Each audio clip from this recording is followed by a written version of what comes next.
మన Narsipatnam town police station పరిధిలో మొన్న రాత్రి అండి ఒక అమ్మాయి ఇక్కడ ఒక షోరూమ్ లో వర్క్ చేస్తుంది.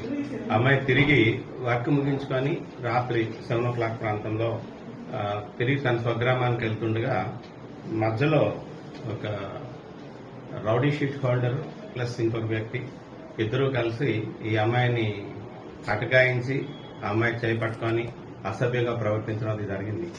అయితే ఇమీడియట్ గా అమ్మాయి ఏం చేసిందంటే భయపడిపోయి వెనక్కి పరిగెట్టుకుంటూ వచ్చి ఆ షోరూమ్ లో ఉన్న కొలీగ్స్ చెప్పిందనమాట. ఇలాగా నేను వెళ్తుండగా నన్ను అటకాయించి నా చేయి పట్టుకొని లాగడానికి ప్రయత్నం చేశారు అని చెప్పి ఇమీడియట్ గా ఉన్న కొలీగ్స్ ఏంటంటే ఎవరా అని చెప్పేసి అక్కడికి వెళ్లి చూసేసరికి ఈ రౌడీ షీటర్ ప్లస్ ఇంకో వ్యక్తి వీళ్ళు కూడా అరే మీకు ఎంత ధైర్యం రా మమ్మల్ని అడగడానికి వస్తారా అని చెప్పేసి వాళ్ళని కొట్టడం జరిగిందన్నమాట.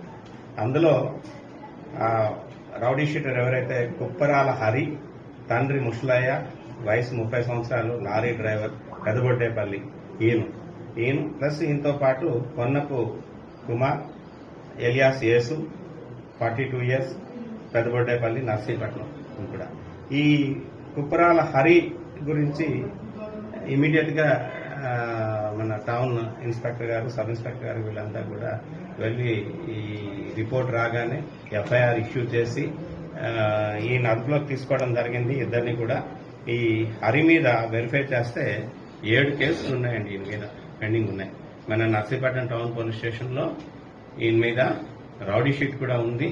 లాస్ట్ సాటర్డే కూడా మనం కౌన్సిలింగ్ పిలిస్తే ఈయనేమో లారీ డ్రైవర్ గా నేను వర్క్ చేస్తున్నాను, ఎక్కడ జమ్మల మడుగు దగ్గర ఉన్నాను అని చెప్పేసి ఆ రోజు కౌన్సిలింగ్ కూడా ఈయన అటెండ్ కాల. తర్వాత రెండో వ్యక్తి కొన్నపు కుమార్ ఎలియాస్ యేసు, ఈయన కూడా రౌడీజం అది చేయడం అది జరుగుతుంది. ఈయన మీద కూడా ఆల్రెడీ 3 కేసులు ఉన్నాయి. ఈ రోజు రిజిస్టర్ చేసిన కేసుతో 4 కేసులు అవుతున్నాయి. అయితే ఇమీడియట్ గా ఇన్స్పెక్టర్ గారికి కూడా ఇన్స్ట్రక్షన్స్ ఇవ్వడం జరిగింది, రౌడీ షీట్ ప్రపోజల్ పంపించమని ఈయన మీద కూడా. అంటే ముఖ్యంగా ఈ కేసు విషయంలో ఇప్పుడు ప్రెస్ మీట్ పెట్టడానికి కారణం ఏంటంటే ఎవరైనా సరే ఆడవారి జోలికి వచ్చినా, మైనర్ల జోలికి వచ్చినా పరిస్థితి చాలా సీరియస్ గా ఉంటుంది.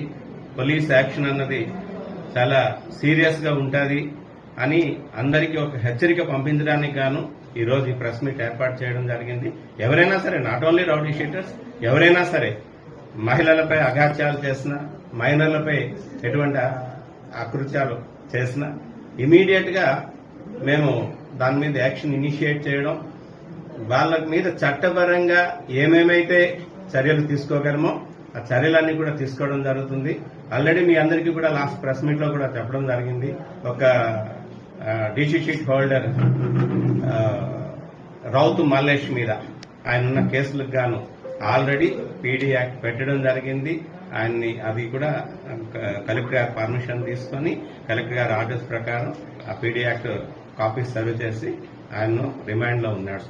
ఇదే చర్యలు అందరి మీద కూడా ఉంటాయని చెప్పేసి జాగ్రత్తగా ఉండమని రౌడీ షీట్ హోల్డర్స్ కానీ, లేదు ఈ విధంగా రోడ్ల మీద తాగేసి తిరిగి ఎటువంటి పండుగల్లోని వాటిలోని గొడవలు చేసే వాళ్ళ మీద సీరియస్ యాక్షన్ ఉంటుందని చెప్పి తెలియజేయడానికి గాను ఈ రోజున ఈ ప్రెస్ మీట్ ఏర్పాటు చేయడం జరిగిందండి.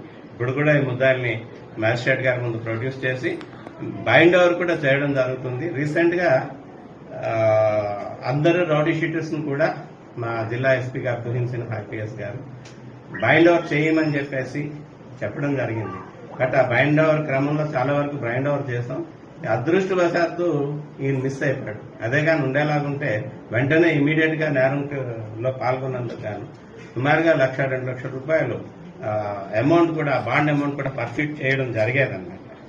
రీసెంట్ గా ఈ బైండ్ ఓవర్ విషయంలో మన నాతవరం పోలీస్ స్టేషన్ పరిధిలో ఒక ఈ గుల్లాటలు తర్వాత ఇవి చేసిన ఒక వ్యక్తి పట్టాలు అని చెప్పేసి ఆయన బైండ్ ఓవర్ చేయడం జరిగింది. ఆయన ఈ కేసులో ఆర్గనైజ్ చేస్తున్నాడని. అట్లాగే ఇగైన్